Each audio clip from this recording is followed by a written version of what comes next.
Good afternoon, everyone. Thank you for hanging around for our afternoon speaker. I want to introduce Dr. Valerie Yerger, whose talk is entitled From Science to Community Engagement, How the Fight for Justice Unfolded. Now, I know many of you heard her exciting talk yesterday, and so I'm just going to briefly introduce her so she can move forward with her content. But she is a wonderful person. That's what I like to first say. And she has done this social justice work for so long. And I'm so proud of everything that she's done over the years. As many of you know, she's a professor in health policy at UCSF.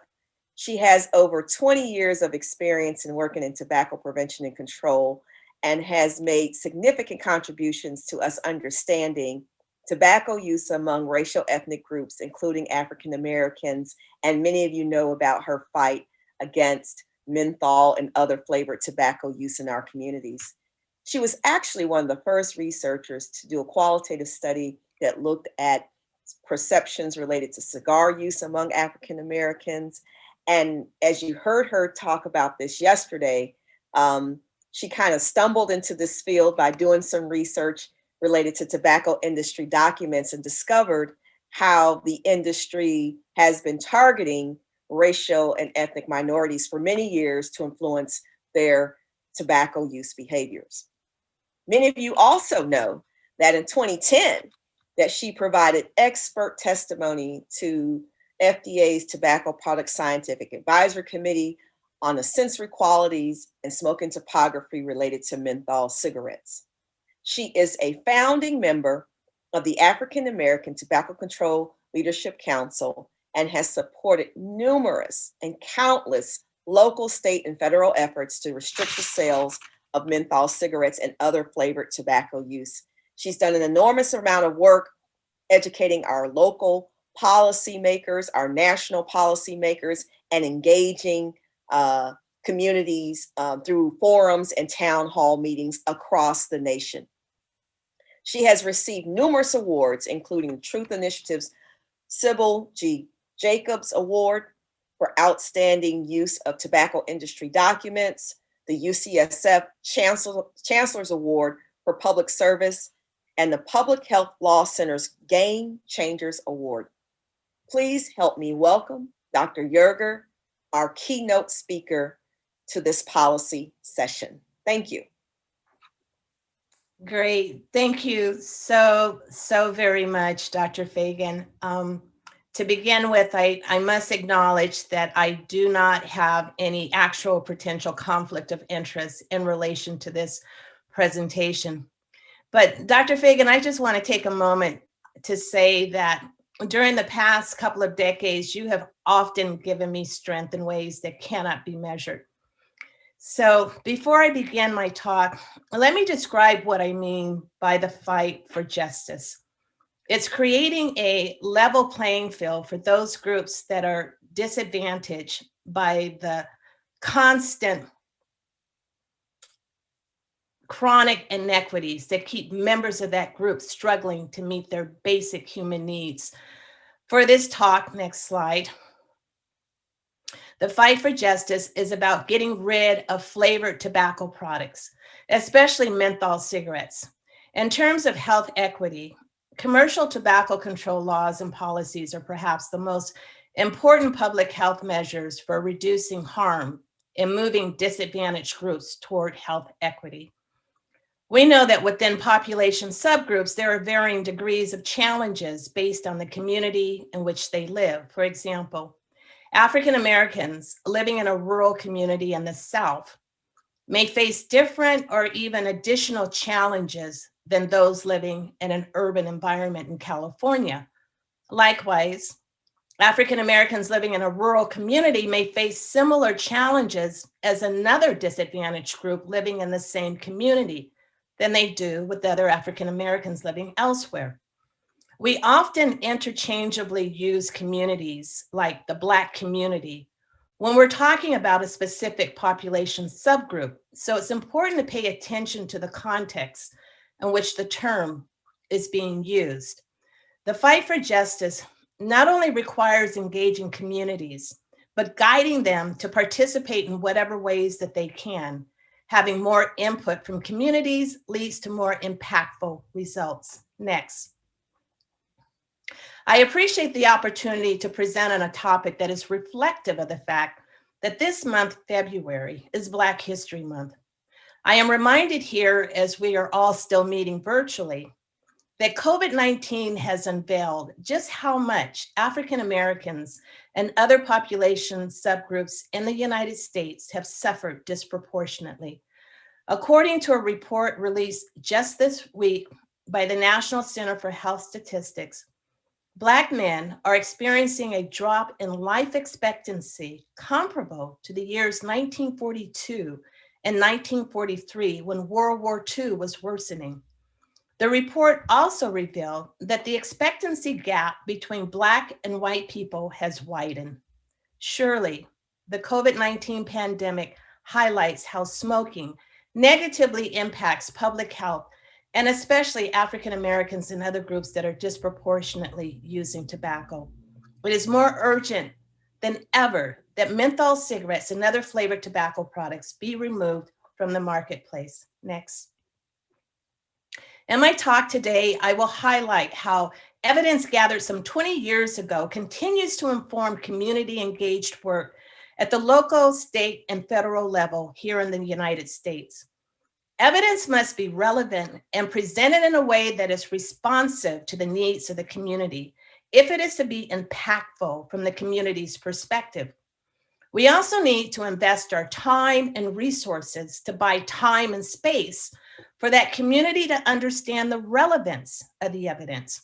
And it should be presented to community stakeholders in a user-friendly form. In other words, stakeholders must take ownership of any information that applies to them so that they can then use it to inform impactful policies, as policies may not be one size fits all. I hope you pick up at least one thing that will compel you either to begin or continue supporting those of us on the front line in this fight to bring justice to all of our communities and population groups under siege by an industry that very overtly puts profit before lives, no matter where we live. Next.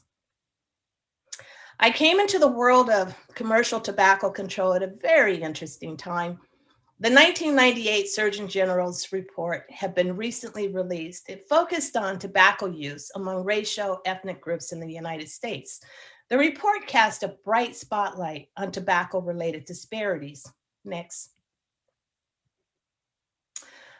One of the first projects at UC San Francisco that I worked on was with Ruth Malone, who had hired me to take a deep dive in the thousands of pages of these previously secret but now publicly available tobacco documents.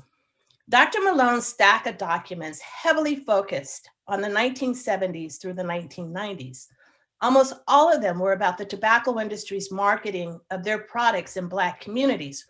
We had psychographic studies, confidential memos, copies of paid invoices, strategic planning notes, and yes, handwritten racist jokes. When I laid my eyes on these documents, it changed my life. I was seeing how the tobacco industry had formed relationships with just about every major Black organization, including organizations that I grew up in, that my grandparents served in for many years. And then reading about Black community leaders who were household names. Next. Our pivotal paper, the first one that we wrote, discussed the tobacco industry's relationship building with Black leadership groups. Dr. Malone and I were able to document why the tobacco industry maintained a pervasive presence in the Black community. Not only did tobacco companies want to become a special kind of friend to community influencers, and of course, to keep Black people smoking, but we were also able to document two other not so obvious motives. Tobacco companies provided direct contributions, covered travel expenses, sponsored community events, and exchanged political favors to diffuse tobacco control efforts stemming from within Black communities. Tobacco companies also used their financial resources to pay Black organizations and their leaders to act as front groups to assure and build support for industry policy positions. Although written 18 years ago, Smoking with the Enemy, unfortunately, continues to be relevant to this day. Next. One day, Dr. Malone walked in on me while I was sitting at my desk and staring at some of these documents, and she found me overwhelmed. So we both began to wonder, how would others from my community respond to these documents? So we literally took the documents to the streets. And that was the beginning of when we understood the power of these documents in engaging the very communities targeted by the tobacco industry. We had documents after documents that revealed how the tobacco industry was going to sustain itself on the backs of Black people. The tobacco industry knew that the sales of non-menthol cigarettes were declining as more educated and affluent population groups were no longer smoking at the same rates. The menthol cigarette market represented a sustained growth and profit for the industry. But here's the kicker. The industry knew that young Black males, as the trendsetters that they were then and continue to be, would influence menthol use among non-Black kids. Hence this quote from a 1989 R.J. Reynolds document discussing the profile of the young Black male that says in part, trends are often started by low-income males. These trends often spread to the general population, speaks to the unrecognized power and influence this subgroup yields on society. Next. During the 1960s and 1970s, the major menthol brands were Kool and Salem. Lorillard, who at the time manufactured Newport menthol cigarettes, knew they would have to take on their competitors in low-income Black communities. Next. We were able to document that the major tobacco companies aggressively competed against one another while targeting low-income neighborhoods with highly specialized menthol marketing. This targeted marketing included the co-optation of Black media outlets and leadership groups, special inner-city retailer programs, and free tobacco product giveaways. In essence, menthol cigarettes have served as the tobacco industry's key point of entry into the Black community and helped foster the disproportionate rates of tobacco-induced death and disease among African Americans. Next. Tobacco companies used innovative marketing tactics to adapt to inner city challenges while at the same time exploiting the residents. These brightly colored painted vans, for example, were moving billboards used to increase the visibility of the represented brands. When not being driven, the vans would be parked at street festivals, community events, and outside of clubs, while tobacco company reps could hand out free cigarettes and at the same time feel protected from unruly crowds in dangerous territory. Next. The disproportionate rate of menthol cigarette use among African Americans is the result from decades of tobacco industry marketing of menthol cigarettes in Black inner city neighborhoods. This is why there is a fight for justice. Next. The current rate of menthol cigarette use among African American smokers far exceeds the rate of other racial ethnic groups. Next. Prior to the Family Smoking Prevention and Tobacco Control Act becoming law in 2009, Congress had already recognized that menthol cigarettes may pose unique health risks of those who smoke them. Congress was especially concerned about the disproportionate use of menthol cigarettes among African American adults and youth, the historic targeting of African Americans by tobacco companies, and the higher rates of lung cancer among African American smokers as compared to non-African American smokers. It was Congress, with the backing of the Congressional Black Caucus, that took steps to ensure that the issue of menthol in cigarettes would be an early focus and priority for the FDA. Next. The Tobacco Control Act of 2009 gave the FDA the authority to ban cigarettes containing certain characterizing flavors. Although adolescents smoke menthol cigarettes at a higher rate than any other age group, menthol was not one of the banned flavors. The Tobacco Product Scientific Advisory Committee, TPSAC, was mandated to deliver a report to the Secretary of Health and Human Services on the impact of the use of menthol in cigarettes on the public health, including such use among African Americans, Hispanics, and other racial and ethnic minorities. Next.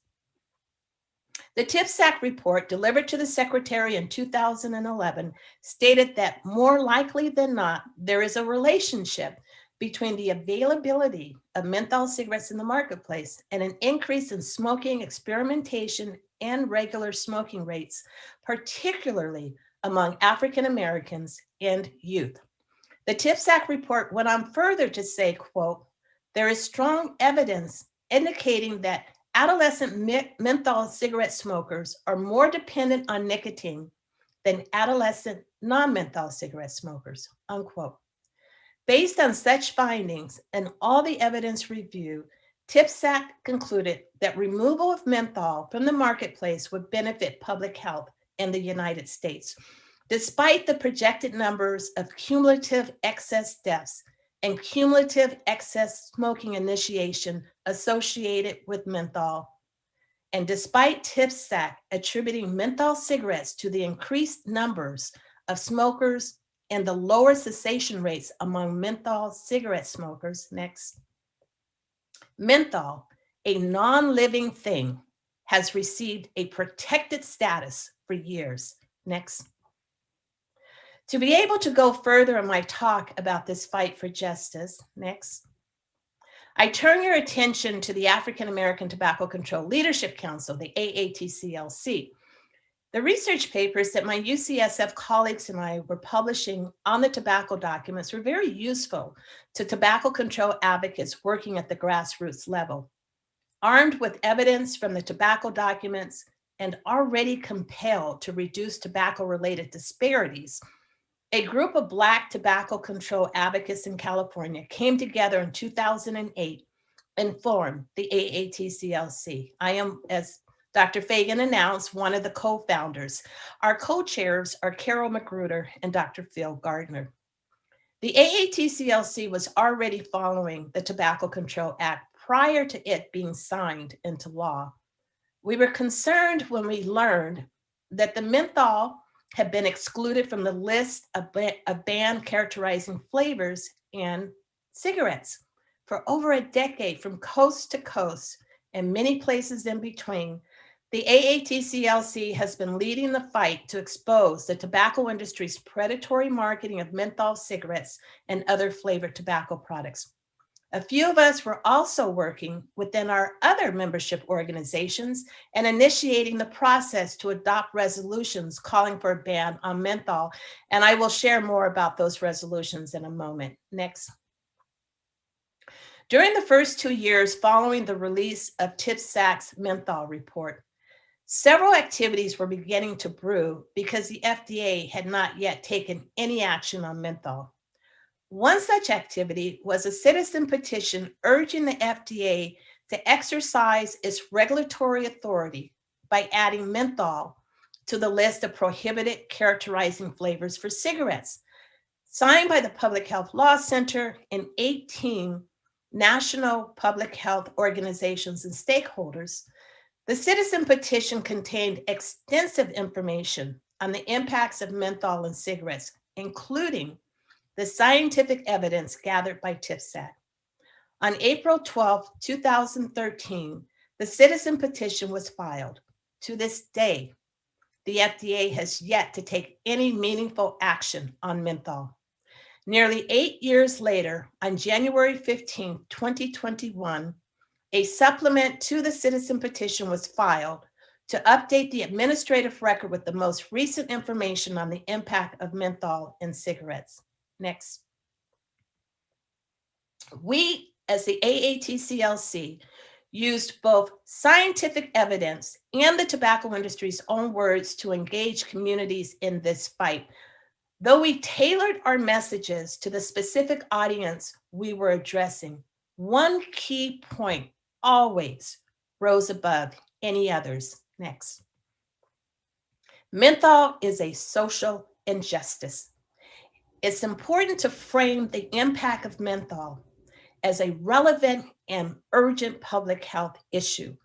One of the primary reasons why menthol cigarettes disproportionately burdens African Americans and other vulnerable populations is because these products were systematically and systemically dumped into our communities. The messaging is especially important in urban areas where there is a high homicide rate and other pressing community concerns.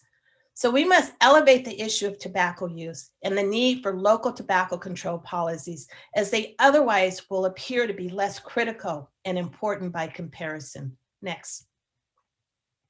The information we share is relevant to the community, emotionally stimulating, and is also easily articulated by different and sometimes more appropriate messengers. Quotes directly out of the tobacco documents are extremely powerful. Next. Delta Sigma Theta Sorority Incorporated is a 108-year-old public service organization with a membership of more than 350,000 college-educated and predominantly Black women. Our 51st National Convention was held in Washington, D.C. in July 2013. It was the year of our centennial, so it attracted a lot of Deltas. Next. As a member of Delta Sigma Theta Sorority Incorporated and encouraged by the president of my chapter in Berkeley, California, I wrote and submitted a resolution calling on the FDA to add menthol to the list of prohibited characterizing flavors. It was at this convention, with nearly 40,000 registered members in attendance, when the resolution was read and adopted. There was not a single objection. Next. A few months later, on March 5th, 2014, former Secretary of Health and Human Services, Joseph Califano Jr., and his organization, Citizens Commission to Protect the Truth, hosted a press conference on menthol. I couldn't attend as I had recently lost my father, and this was the same day as his memorial service. I did, however, get a phone call from Amber Thornton, now Amber Bullock. At the time, she was the executive vice president of program development for the American Legacy Foundation, now the Truth Initiative. Amber's like, "Val, guess who's here?" Turns out Joseph Califano Jr. knew about the Delta resolution, and so he invited a respected colleague, Dr. Thelma T. Daly, who, by the way, is a past national president of Delta Sigma Theta Sorority Incorporated. She brought greetings and a message from Dr. Paulette Walker, who at that time was the national president. No one can speak on behalf of our sorority except our current national president or her designee. So the presence of Dr. Daly at this press conference was huge. Also noted was her message that partly said, "The members of Delta Sigma Theta sorority will do more to educate the members and the communities to take action so that little Black girls and little Black boys may grow up to be healthier." Next. I wasn't the only one engaging one of my other organizations in this fight for justice. Kara Magruder became the president of her local branch, which was also in Berkeley, California, of the National Association for the Advancement of Colored People, the NAACP. Through her leadership and years of hard work, she was able to get a menthol resolution passed in 2016. This resolution called on local branches to support local and state efforts to prohibit the sale of menthol cigarettes and other flavored tobacco products. This was another huge victory. Next. As years were passing and still no action on menthol by the FDA, many of us were returning to our recognition that commercial tobacco control has always been much more effective at the local level. In a moment, I will talk about some of those local efforts. So what do you think I did? Well, I had to get another resolution. one that would give chapters of Delta Sigma Theta the permission to support state and local efforts to ban the sale of menthol cigarettes and other flavored tobacco products. The second resolution was not an easy matter. For one thing, I was told later, the sorority had never had two resolutions on the same topic. One of the reasons this second resolution found its way to the voting delegates at our national convention in 2017 is because there were champions working behind the scene, keeping its chances alive. This resolution, too, was read and adopted. Another victory. Under the Tobacco Control Act, state and local governments can regulate the sale and distribution of tobacco products. Since 2013, the AATCLC has responded to a number of opportunities to participate in such efforts. Go ahead and next slide, please. Sorry about that. So through our various partnerships, we have had the privilege to meet some of the most amazing, committed tobacco control advocates in this country. Following the release of the TPSAC and FDA menthol reports, and amidst a growing ban menthol movement across the country, we as the AATCLC saw the beginning of local activities to regulate the sale of menthol cigarettes and other flavored tobacco products. So I want to highlight a few places primarily to point out some differences. Next slide. Chicago was the first jurisdiction to address the sale of menthol cigarettes. And its August 2013 policy brief on menthol, the city openly acknowledged its disappointment that the FDA had failed to exercise its regulatory authority to protect public health, despite, quote, convincing evidence of the dangers of menthol cigarettes, unquote. When the Office of the Chicago Health Commissioner put out a call for others to join them, the AATCLC responded. If we were invited to speak at a community event, at a city council meeting, or to speak specifically to aldermen, to students, or to the leadership of a Black church, we did whatever we could to get there. We were invigorated in this fight. In November 2013, legislation was introduced to the Chicago City Council to create a 500-foot buffer zone around any public, private, or parochial school where the sale of all flavored tobacco products, including menthol cigarettes, would be banned. This law was adopted in December 2013 and became effective on July 16, 2014. Next. Dr. Phil had a relationship with Clearway, Minnesota. So when Minnesota decided to tackle flavored tobacco products beginning in the city of Minneapolis, they reached out to him. The AATCLC spoke at community meetings and interacted with the community residents.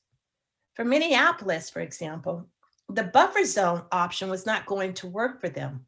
Whereas Chicago is densely populated with thousands of tobacco outlets within very close proximity to schools, Minneapolis simply didn't have retailers selling tobacco that close to their schools. So their approach was to restrict the sale of these products to adult-only tobacco shops.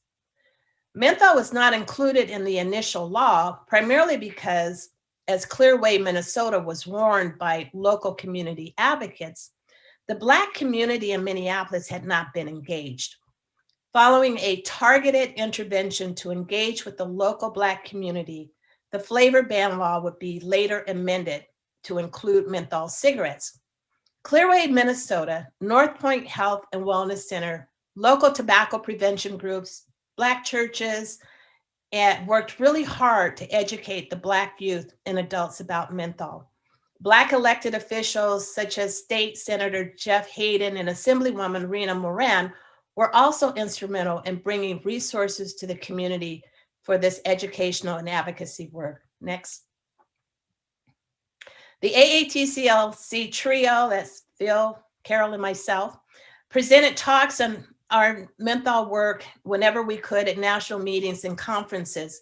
And one such meeting was a tobacco control summit for faith-based leaders in Atlanta in August 2014. It was sponsored by the National African American Tobacco Prevention Network, now the Center for Black Health and Equity. Surgeon General Regina Benjamin was the keynote speaker. In attendance was also Baltimore City Councilwoman Helen Holton. Following the summit and inspired by the local work in other cities, City Councilwoman Holton invited the AATCLC to support her efforts to do the same in Baltimore. The AATCLC made several trips to Baltimore to meet with community groups, including local chapters of Delta Sigma Theta and several Black churches. City Councilwoman Holton introduced a flavored buffer zone ordinance on June 1st, 2015. However, vague interpretation of the state's preemption status disrupted the momentum that was building at that time. On February 6, 2020, Darrell Barnes, who is the chairman of the Legislative Black Caucus for Maryland and the Baltimore branch of the NAACP, along with PTSA, they spoke at a news conference in support of a comprehensive statewide flavor ban. Dr. Phil also spoke at this press conference. Again, there has been a disruption in the momentum there in Maryland, and right now we're just waiting to see what direction they will go in. Next. Meanwhile, back home, next slide, please. Berkeley implemented a buffer zone. Then Yolo County went further. It restricted the sale of menthol cigarettes and other flavored tobacco products throughout its unincorporated areas. There were activities similar to the ones we saw in Chicago with the buffer zone and Minneapolis with the restriction of sales to adult-only tobacco shops. And then there were others that were like some jurisdictions we had come across where flavor bans excluded menthol. Discussions, meetings, activities related to flavor bans were beginning to pop up in California. These menthol and flavor policies aligned with the California Tobacco Control Program's vision to become a tobacco-free state amidst a sudden and totally unexpected explosion of the youth vaping epidemic. In November 2016, the voters in California passed Proposition 56, which increased the tobacco tax and provided the state tobacco control program with funds to support projects focused on re-engaging the state's vulnerable populations in tobacco control. Next. In 2015, the AATCLC hosted a reception at a California State Tobacco Control Conference. We had a formal event with presentations and updates provided. We had also invited Stan Glantz and asked him to be a part of the program. Afterwards, I think because he had a chance to hear about all the things the AATCLC was doing, he said to me, "You guys really need to bring a menthol ban to San Francisco." The following year, the UCSF Comprehensive Cancer Center, under the leadership of its new president, Alan Ashworth, started SF-CAN. It was a new initiative to develop community partnerships to address the cancer disparities in San Francisco. I was asked to lead the menthol project. Next.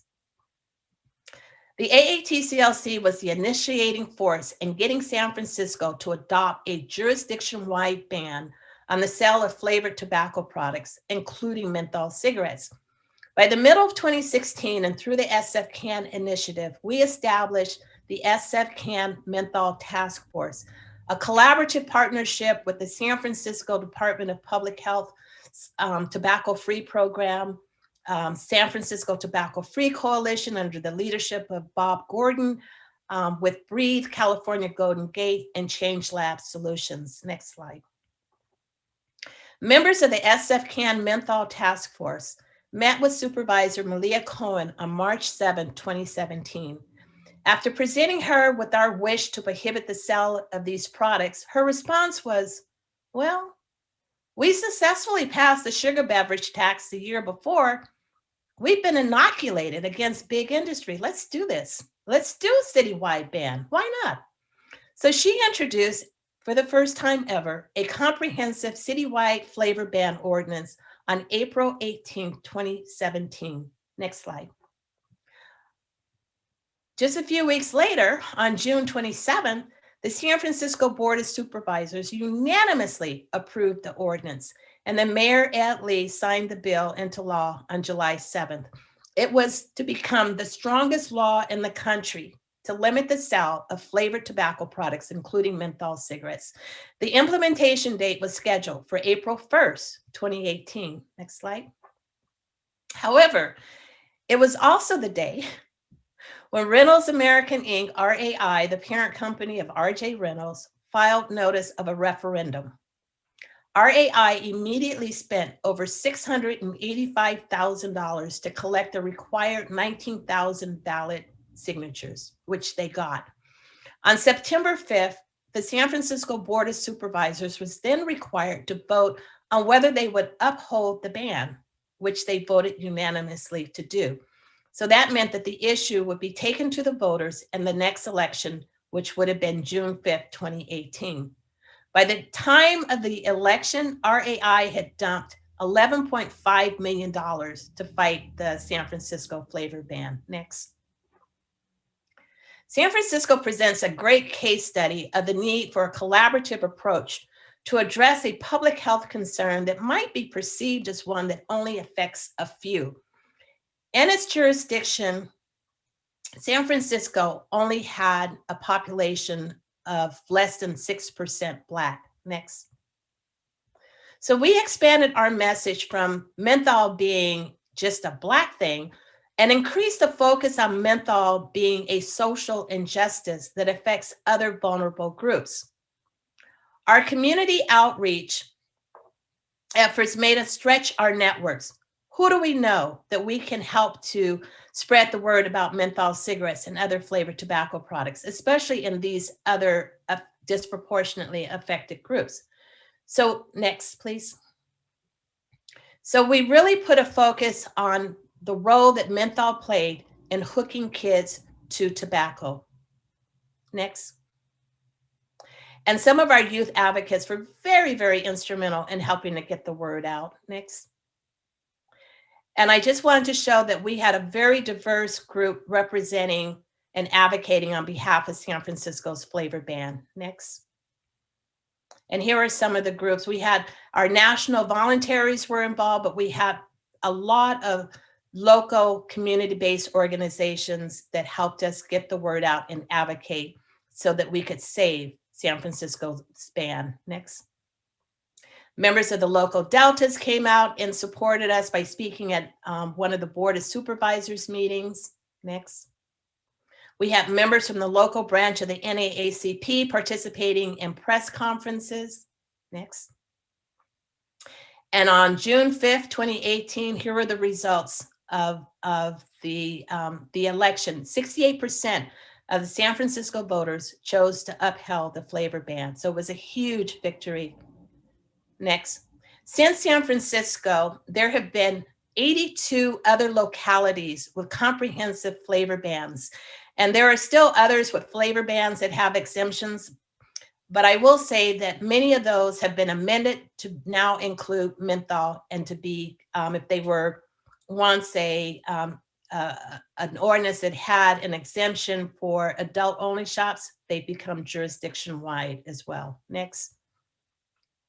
So I only have a few minutes left, and I want to talk very briefly about our state level efforts.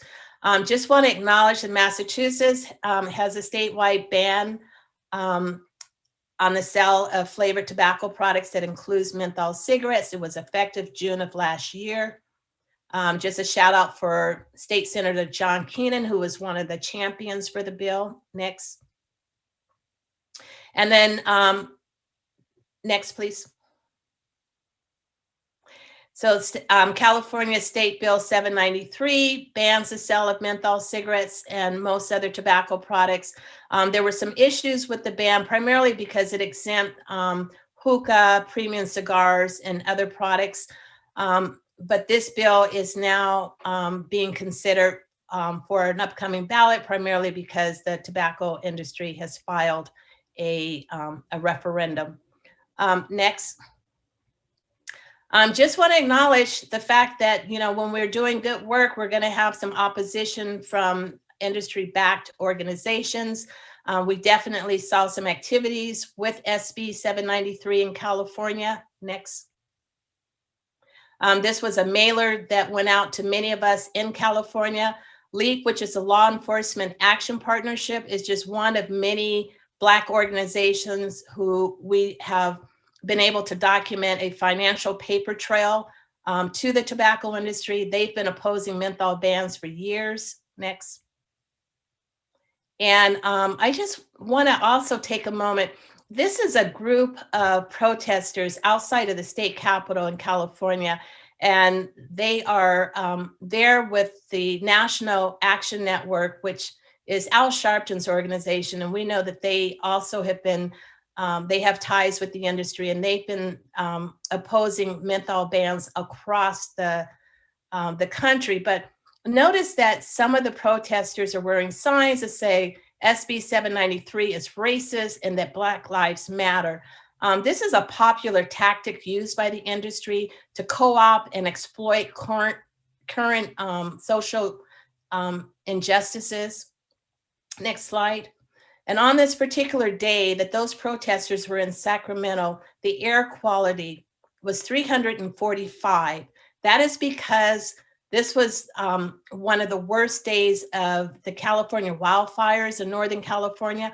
On any normal day, the air quality is usually 50. So they were exploiting these protesters and making them be outside in this horrible air to protest against SB 793.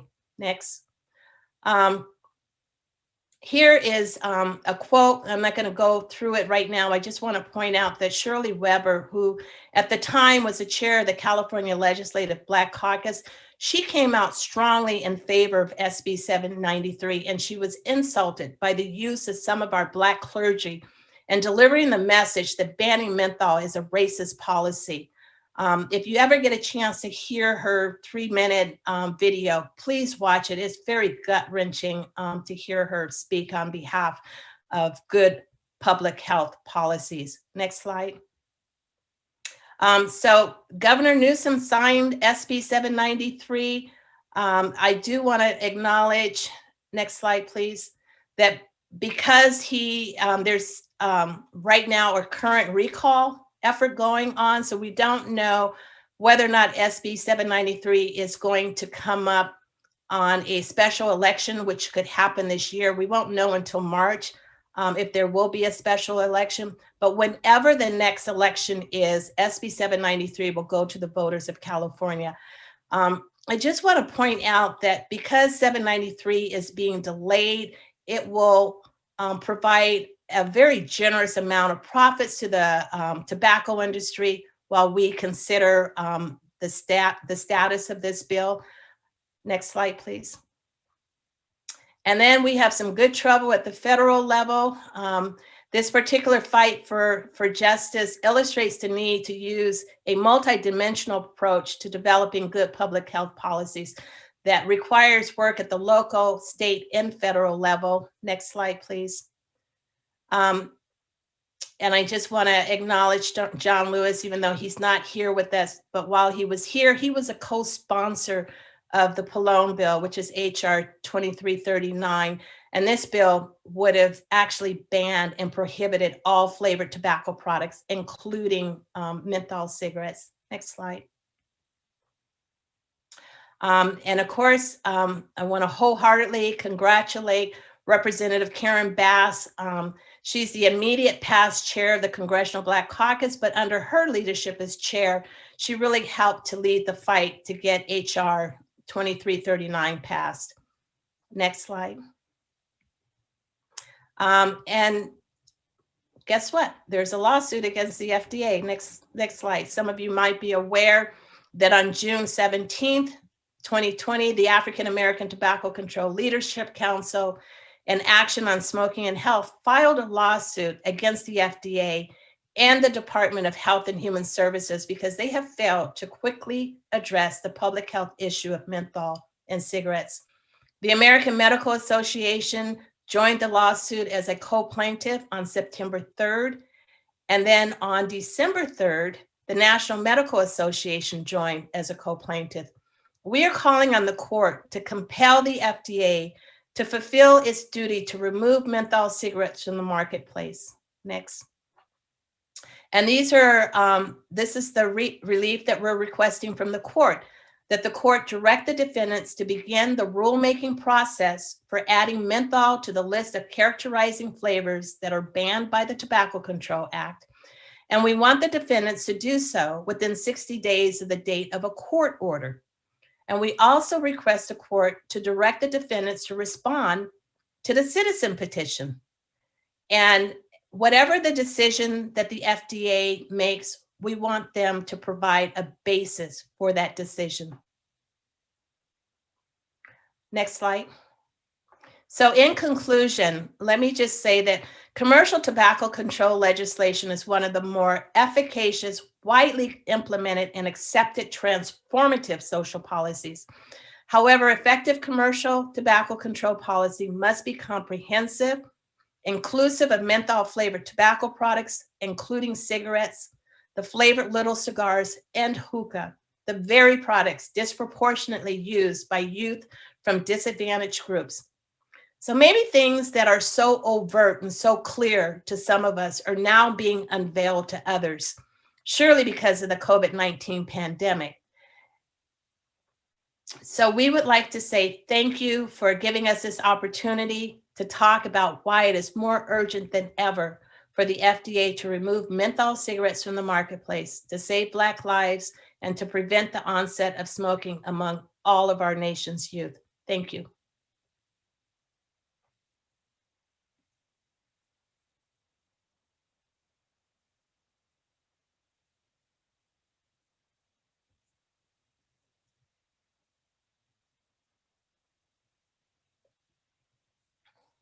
Hold on. Okay.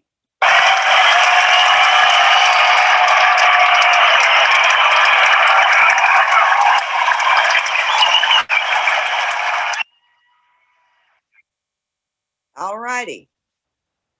Okay. So I hope you all could hear that applause. Well deserved.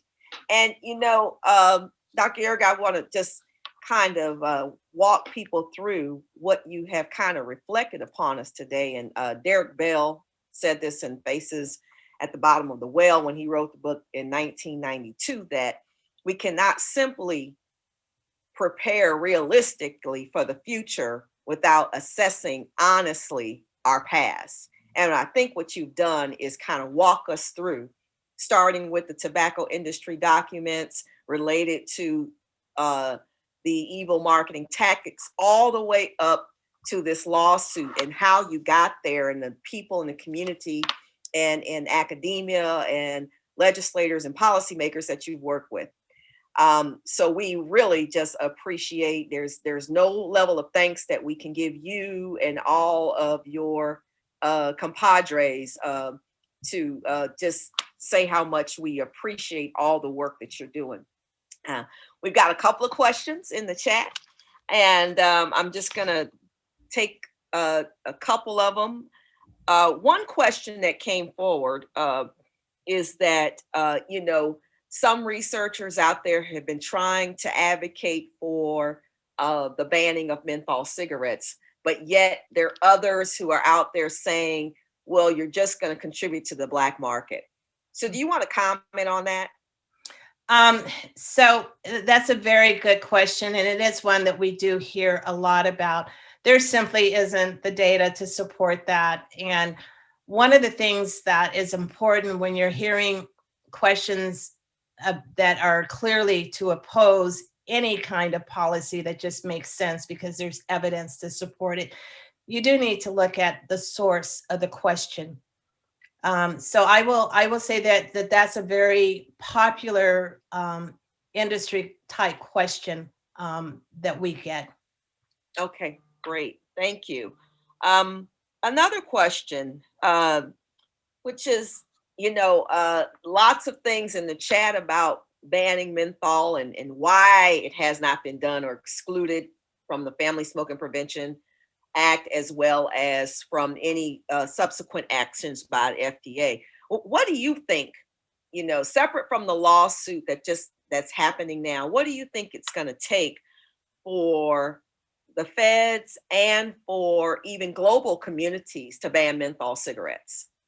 time and effort.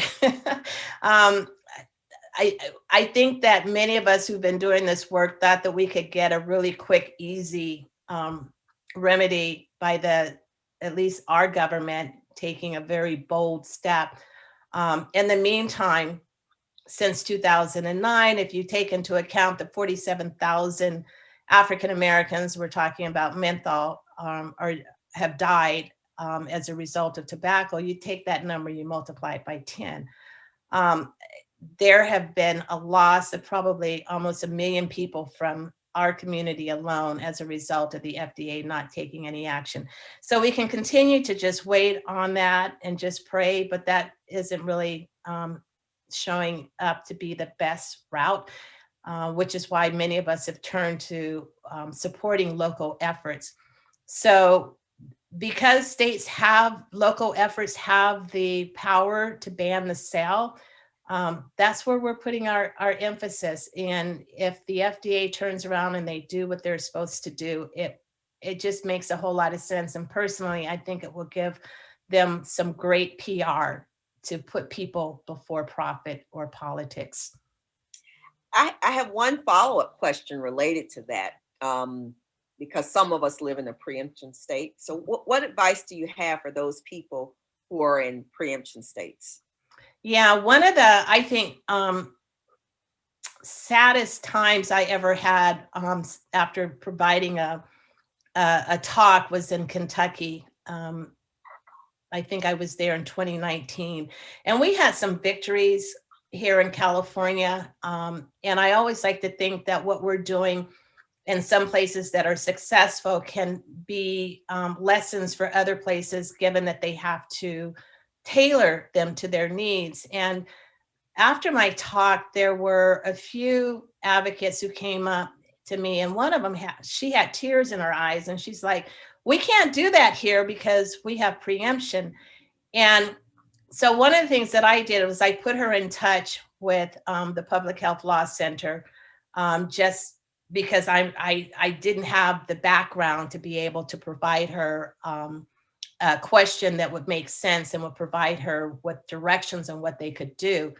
But if our government is to do something that will benefit everyone in this country, then a remedy from the federal government would take care of these states with preemption. But there's still other things that they can do, although they might not be able to get the comprehensive menthol ban. But smoke-free policies and all the work that we're doing is still saving lives. And we are all at various stages of doing that. So wherever they can implement policies that are helping our children and helping our adults, even though it might not be the best that they can get in the moment, it's still very helpful and things that we need to do. One life saved is an important life. Great. And you've got a lot of questions coming in the chat, so I'm going to try to just get through as many as I can. One question, which is, has SRNT been engaged in the petition to FDA to ban flavored tobacco and menthol?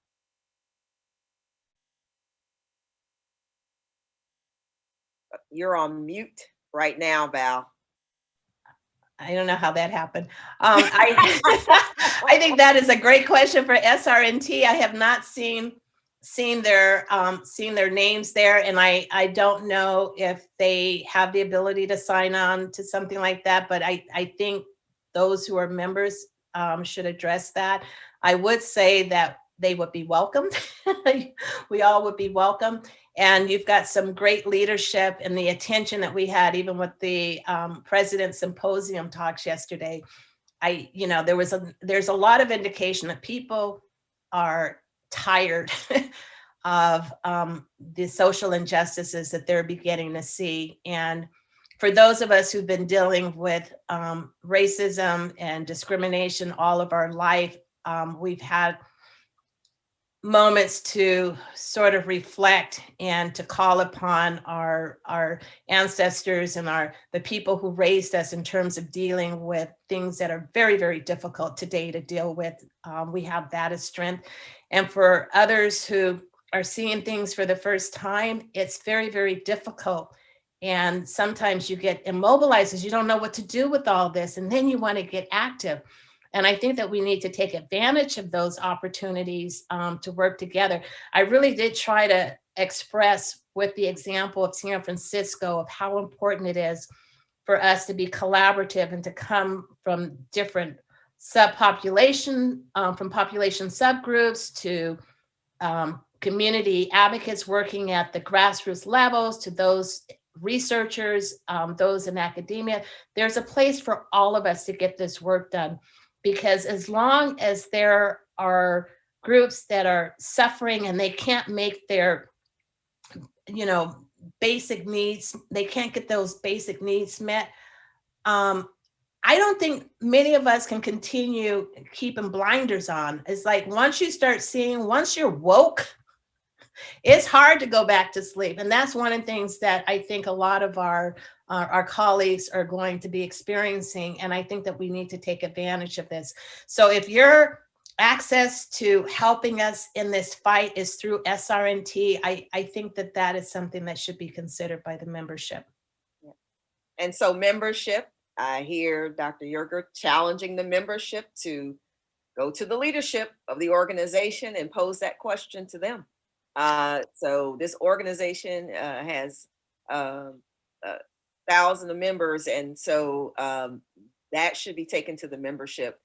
Let me move on to another question, a little lighter, which is, should the banning of menthol in combustible tobacco products be extended to vaping products, which the speaker is saying, the person who's asking the question is saying are less dangerous and represent alternatives that addicted smokers might in turn use? I would say yes, absolutely. And in comprehensive flavor bans, they are included. And yes, we see and hear the opposition from those who say that they've lost, that they have been able to quit smoking using these products, and that they are so afraid that if they can't get flavored, vaping products, then they'll go back to smoking combustibles. And they'll admit that they've been on the vaping products for years and years and years and years. And we're saying that the vaping products don't really help people quit. So, I mean, we're thinking in terms of our future generation and our kids.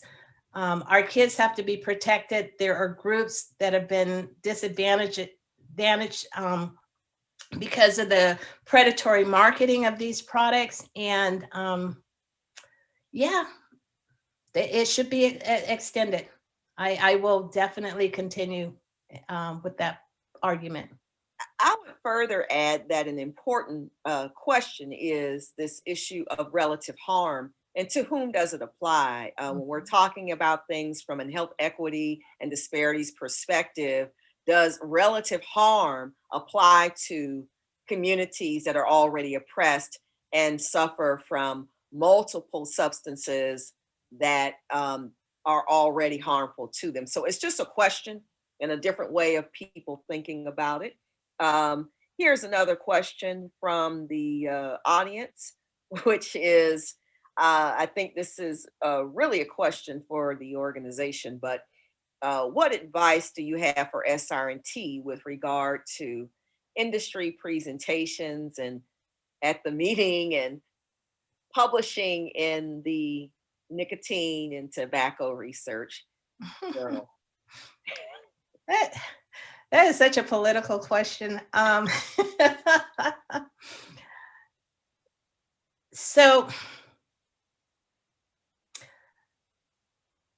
personally, and I know that I have a number of colleagues who feel this way too. They should not be allowed, and they should not be allowed. They should not be allowed to sit with us and do our work. their motives are different. They have more resources available. Their participation in the work that we're doing and how we present just would really skew things. And my voice would not be heard. The experiences of what's happening to my community and other communities would not be heard. I'm going to take the liberty to ask a question as the chair of the session, which is the issue of getting a university president of a major research institute in the world engaged in menthol issues is unbelievable. And so, what advice would you have to the researchers in this organization who are other institutions like UCSF? What should they do to get their presidents engaged in this issue? So, as I said before, policies, there's not one size that fits all. So there's nothing I can say that would be appropriately used by everybody in every situation. I would just simply say, open up your heart, open up your mind, see and feel what is going on, and allow that to guide you. Allow that to guide you in asking your particular research questions. Allow that to ask you, who do you need to have sitting with you at the table to ask those particular questions. And I don't know if you have a relationship with those who are in that kind of leadership role where they will listen to you, or if you need to walk in with the evidence. I would say trust in what it is that you have to do. I would love for this issue to be over now, but the truth of the matter is that we've been fighting for years on this very issue of menthol, and we're not done. But over the years, we can look back, and those steps that we've taken have been extremely big steps. And that's what we just need to continue doing. I have grandchildren who were babies when I started this work, and now they're going into middle school. I want this over quickly, but reality is it takes time. And your administration at your university may be there just for a short period of time, and you get some great work done with your current leadership, only for new leadership to come in, and then you've got to start the work all over again. So I'm just sharing that because there's no real easy answer for that. And I will say to you that the leadership at UC San Francisco didn't get turned on automatically. It was being exposed to the work that we're doing in the community and having them see it and feel it and touch it, and engaging with us in conversations that led to this incredible support. So it's all about relationship building. It's all about having the time to do this. And it's all about being true and honest to what's happening in the moment and going with that.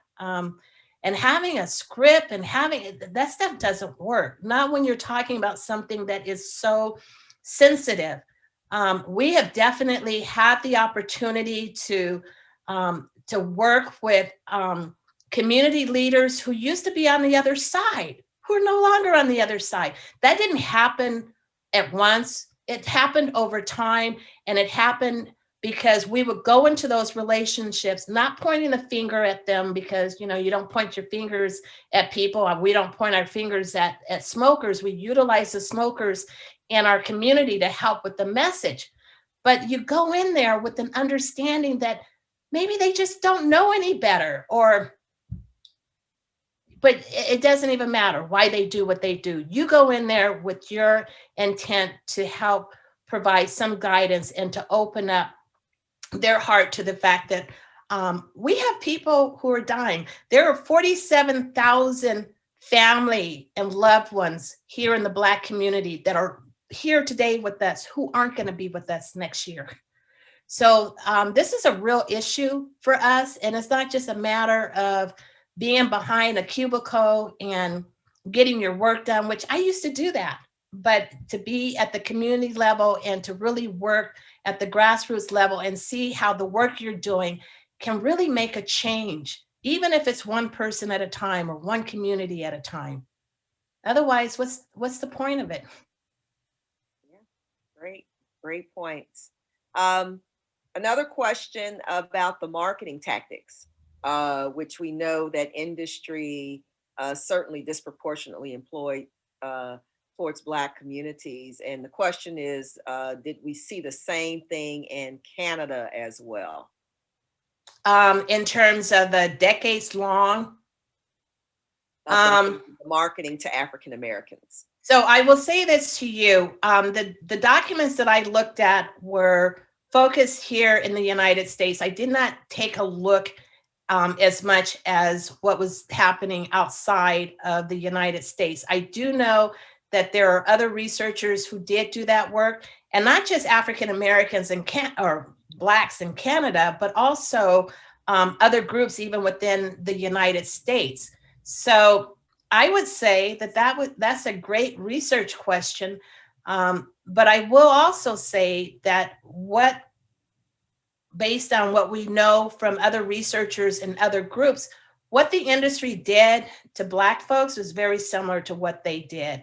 They would tweak it a little bit, but they basically applied the same tactics to other groups as well. I mean, if something's successful, what they did in the Black community was successful. So if you got something that works, you're going to replicate it. Yeah. So knowing that history can help us learn about what can happen to other populations as well. And Absolutely. so, do you have any final comments for our audience for today? I just want to say that I was really excited when I got an invitation to speak because I've been, you know, sharing a little bit of this information that I share with you just almost on a daily basis to local communities. And I knew that I was going to be able to share this story with many of you that I've never met before, who I've not engaged with in terms of my research. But we need to all work together to get rid of an industry, as I said before, that has one thing in mind, and that is to stay alive, even at the expense. One of the things that I didn't talk about is just how important the menthol market is to the industry. It is really about money. And Newport, which is the number one menthol brand in the United States, was sold to R.J. Reynolds for, I want to say $29 billion. And then less than 2 years later, R.J. Reynolds sold the brand to British American Tobacco for $53 billion. That is no small change. So we have to understand how important these products are, but we also have to understand how much more important and how much more valuable lives are. So Great. it really is about profit versus lives. Wonderful.